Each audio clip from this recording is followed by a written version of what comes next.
Do you have to be baptized to be a Christian? Well, let's look at the original purpose of baptism.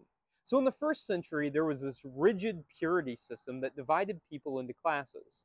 Now, any number of things could make you ritually impure. If you were a woman and you were menstruating, if you were sick, if you had a skin disease, even if you were poor. And what's more, if you came into contact with someone else who was ritually impure, you would become ritually impure yourself. If this impurity was not addressed, you could become chronically impure, meaning that you couldn't get rid of this impurity.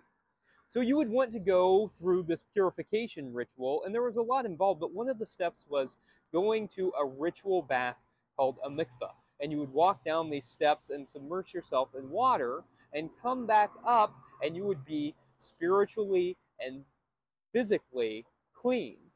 So the original purpose of baptism, I believe, was an affront to this purity system where John the Baptist is out in the wilderness and saying, no, you don't become spiritually impure because of who you come into contact with.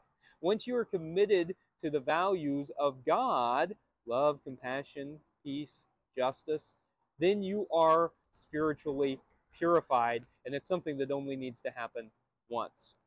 So in terms of modern day baptism, I think baptism is largely symbolic. We're not talking about the same purity system, but I do think it's valuable to make that commitment to follow Jesus, depending on your tradition, whether it's believer's baptism that happens later in life, or whether it's something that happens when you're younger and then you take those vows at confirmation.